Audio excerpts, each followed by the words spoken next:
Bonjour, Docadi reçoit aujourd'hui le docteur Jacques Labesca, spécialisé en phytothérapie. Alors docteur, j'ai une question à vous poser qui me turlupine depuis longtemps. Est-ce qu'il y a une plante phare, une plante que vous préférez par rapport à toutes, qui serait une sorte de panacée aujourd'hui? Oui, bonjour d'abord. Eh bien, oui, si on veut, puisqu'il y a une plante dont le nom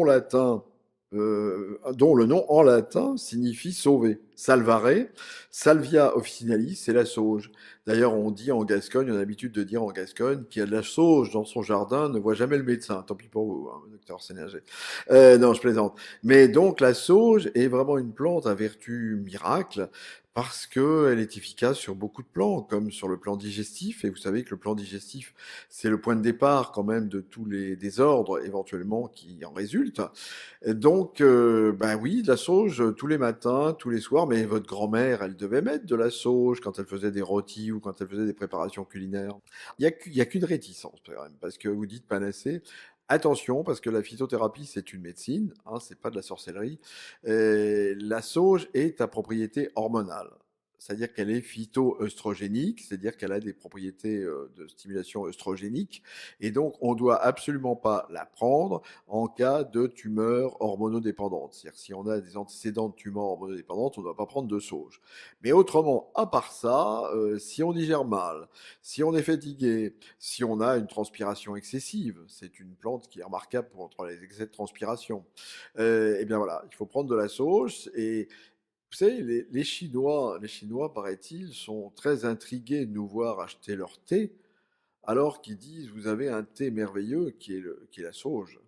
C'est-à-dire qu'au lieu de, on remplace les feuilles de thé par des feuilles de sauge, et on aura un effet à la fois stimulant, c'est-à-dire l'effet stimulant de style caféine, enfin style théine, caféine, et on aura en même temps l'effet digeste, c'est-à-dire qu'on se sentira bien.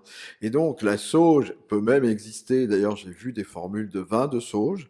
Le vin de sauge est un excellent apéritif, mais aussi un digestif. Et c'est-à-dire que si on prend peu de vin de sauge avant le repas, ben on aura faim, on va bien digérer le repas et donc on aura une après-midi qui se passera bien et en pleine forme, sans avoir ce coup de pompe qui va être lié au café par exemple qu'on aura pris en post-prandial et qui aura un effet stimulant mais qui sera que transitoire.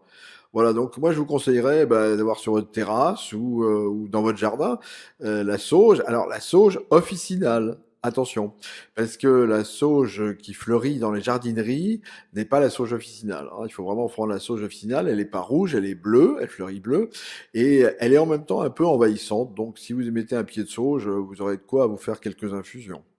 Donc en infusion et en vin, et on la trouve où cette sauge si on habite Paris et qu'on n'a pas de jardin?